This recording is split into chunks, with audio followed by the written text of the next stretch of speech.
Persib Bandung dipastikan tampil tanpa beberapa sosok penting saat menghadapi PSM Makassar.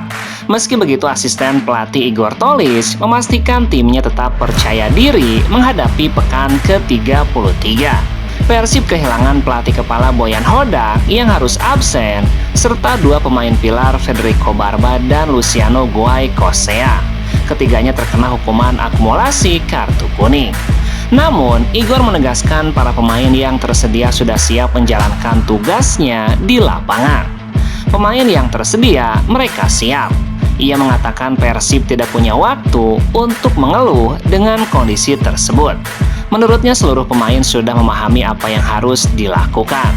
Tidak ada waktu untuk mengeluh. Siapa yang tidak ada di sini, ia tidak ada di sini.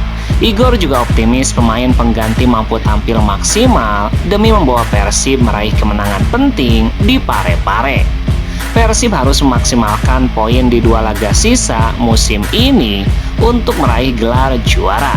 Siapapun yang turun ke lapangan nanti akan memberikan 100% kemampuan mereka tuntasnya.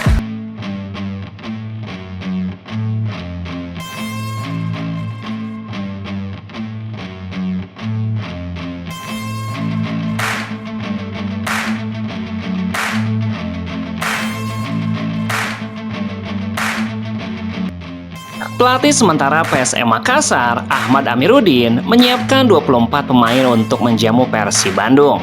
Dua gelandang asing Juku Eja, yakni Daisuke Sakai dan Gladson Paiksau, tampak absen dalam sesi latihan. Pantauan di Stadion Gelora B.J. Habibie, skuad pasukan Ramang tiba pada pukul 18.52 waktu Indonesia Tengah. Terlihat sebanyak 24 pemain PSM tiba di Stadion Gelora B.J. Habibie. Juku Eja tampak membawa 3 kiper, 6 pemain bertahan, 9 gelandang, dan 6 penyerang. Saat latihan, para pemain diberikan materi latihan sprint, dribbling, dan passing ringan. Mereka juga terlihat mengawali latihan dengan mengolah fisik. Sementara itu, 3 kiper yakni Saiful, Reza Arya, dan Hilmansyah terlihat berlatih di gawang bagian utara lapangan. Sementara dalam sesi konferensi pers, Ahmad Amiruddin bertekad akan menurunkan skuad terbaiknya menghadapi Persib Bandung. Saya selalu bersama coaching staff memilih siapa yang paling siap di latihan. Itu yang kita tampilkan. Meski PSM saat ini sudah aman dari zona degradasi, dirinya tetap menginginkan kemenangan di pertandingan nanti. Pare-Pare tidak boleh menjadi tempat selebrasi bagi Persib Bandung. Bukan karena kita sudah aman dari degradasi, terus kita mau main aman. Target kita jelas, kita bermain di kandang dan mencoba memberikan yang terbaik untuk hasil yang terbaik. Yang selalu saya sampaikan ke pemain bahwa siapapun juaranya, entah Borneo atau Persib, kita cuma bisa mengucapkan selamat. Tapi sebisa mungkin di Pare-Pare tidak ada selebrasi selain PSM Makassar. Kapten tim PSM Yoran Fernandes juga mengutarakan pemain Juku Eja sudah mempersiapkan untuk pertandingan besok.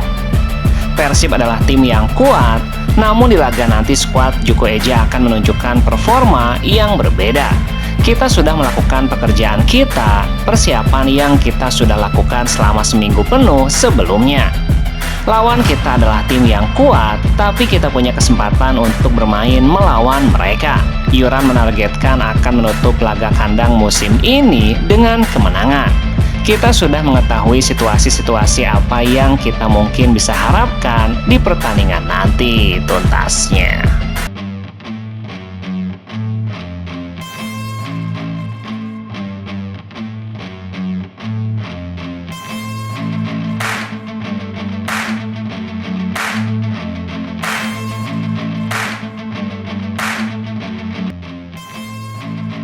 Peluang kiper Persib, Teja Pakualam untuk kembali bersaing masuk skuad Timnas Indonesia ternyata belum benar-benar tertutup.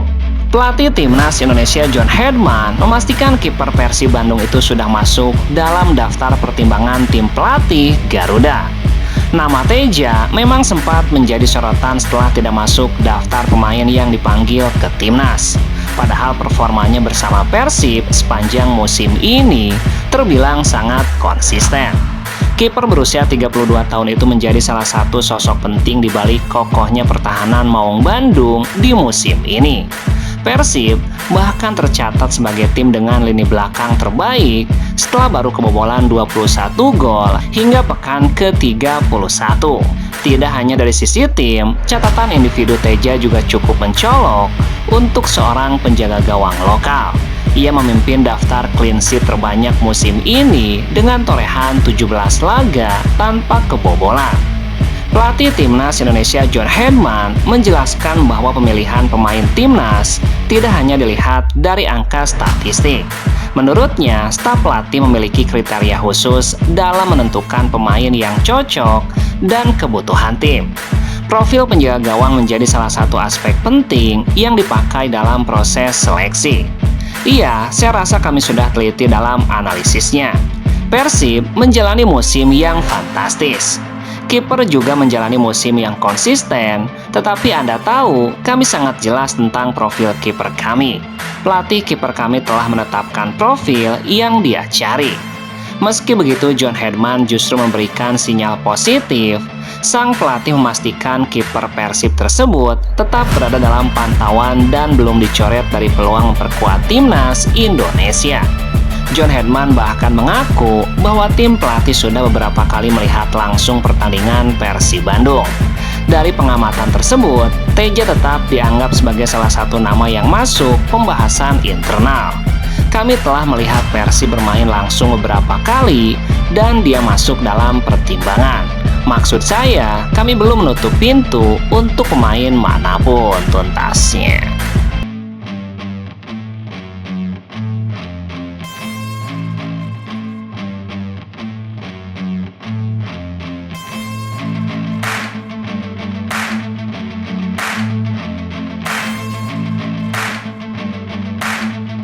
Komite Disiplin PSSI resmi menjatuhkan 5 sanksi sekaligus kepada Persipura Jayapura terkait sejumlah insiden saat laga melawan Adiaksa FC dalam pegadaian Championship musim ini. Dalam surat keputusannya, Komdis tersebut menjatuhkan hukuman berat kepada Persipura setelah terjadi serangkaian pelanggaran disiplin yang dilakukan supporter dan panitia pelaksana. Kelima sanksi terpisah itu mencakup denda total sebanyak 240 juta, larangan menggelar pertandingan kandang dengan penonton selama 1 musim penuh, serta peringatan bahwa pelanggaran serupa akan berujung pada hukuman yang lebih berat. Keputusan ini menjadi salah satu hukuman terberat yang dijatuhkan Komdis PSSI di musim ini dan menunjukkan komitmen federasi dalam menindak tegas setiap bentuk pelanggaran disiplin serta tindakan yang mengancam keselamatan pertandingan. Sebelumnya, kericuhan terjadi usai laga Persipura menghadapi Adiaksa. Kekalahan Persipura membuat peraih 4 bintang di Superliga itu gagal kembali naik ke kasta tertinggi sepak bola Indonesia. Dengan diliputi kekecewaan berat, supporter pun turun ke lapangan dan membuat kericuhan serta merusak fasilitas stadion, tuntasnya.